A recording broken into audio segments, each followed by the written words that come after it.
ओम नमः शिवाय and welcome to blessed by Mahadev 44.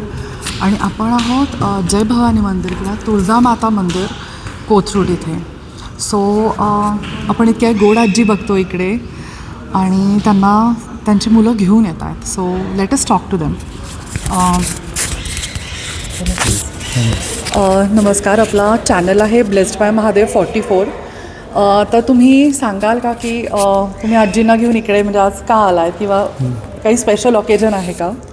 हां, बेसिकली आजींची आणि म्हणजे आमच्याकडं सगळ्यांकडेच, त्यांच्याकडं आणि आमच्याकडे दोघांकडेही अध्यात्म आणि कुलदेवता किंवा कुलाचार किंवा आमच्या गुरूंवरची श्रद्धा या सगळ्या गोष्टी वर्षानुवर्ष चालत आलेल्या आहेत.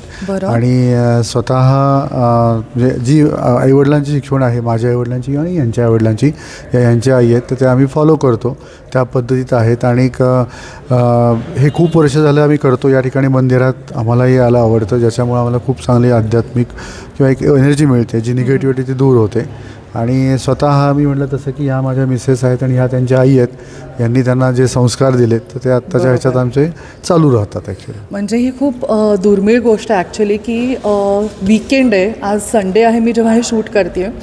आणि आज लोकांचे वेगळे वेगळे प्लॅन्स असतात, मोठा वीकेंड आहे. सो अनेक लोक परगावी पण गेलेले आहेत, पण हे कपल इतकं क्यूट आहे की ते त्यांच्या आईंना इकडे घेऊन आले देवाच्या दर्शनासाठी. And I am really impressed with that. Thank you so much. तुम्हाला अजून काही सांगायचं असेल तर डेफिनेटली सांगा. नाही, हेच की ॲक्च्युली आम्ही नाही घेऊन आलो, बेसिकली बुद्धिमत्ता त्यांनी दिले, देवीने बोलून घेतलेलं आहे. आणि दरवर्षी नवरात्रामध्ये त्यांना इकडे घेण्याची इच्छा असते, पण खूप गर्दी असते तेव्हा होत नाही.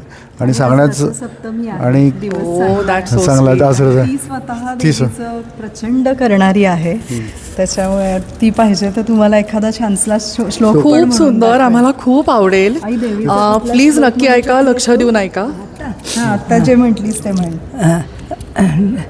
श्लोक म्हणू? म्हणा. श्री गणेशांना सर्व मंगल मांगल्ये शिवे सर्वार्थ साधिके शरण्ये त्र्यंबिके गौरी नारायणी नमस्तुते. Thank you so much. नारायणी नमस्ते. किती गोड. त्याच्यामध्ये फक्त एक आवर्जून त्यांचा अनुभव, त्यांची श्रद्धा आणि त्यांचं हे, तर साधारण 3 वर्षापूर्वी जेव्हा त्या नाशिकच्या आहेत ते इकडे आमच्याकडे आल्या होत्या, तर तेव्हा त्यांना कॅल्शियम कमी असल्यामुळं पाठीमध्ये म्हणजे कॉम्प्रेशन फ्रॅक्चर झालं. आणि त्या 2-2.5 वर्ष त्या पूर्णपणे बेडरिडन होत्या.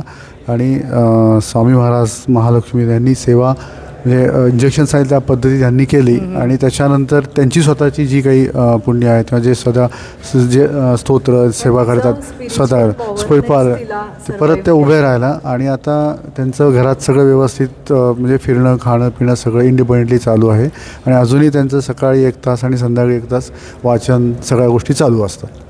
खूप छान, खूप छान. मला खूप आवडलं हे आणि माझ्या व्ह्युअर्सना पण खूप आवडलं आहे. कारण हा जो चॅनल आहे ह्याच्यावरती जे दर्शक आहेत they are purely spiritual tribe, की इथे कुठल्याही आपल्या ह्याच्यामध्ये आपण म्हणत नाही आमच्या चॅनलला लाईक करा किंवा सबस्क्राईब करा, कारण भगवंत ज्यांना पाठवलं ह्या चॅनलपर्यंत ह्या चॅनलमध्ये तेच येतात. बरोबर आहे. सो थँक्यू सो मच तुमच्या वेळासाठी. थँक्यू. तुम्ही आम्हाला संधी दिल्याबद्दल धन्यवाद. खूप चांगलं काम आणि छान वाटलं. म्हणजे yes, nice. Thank you so much. Yes, thank you so much.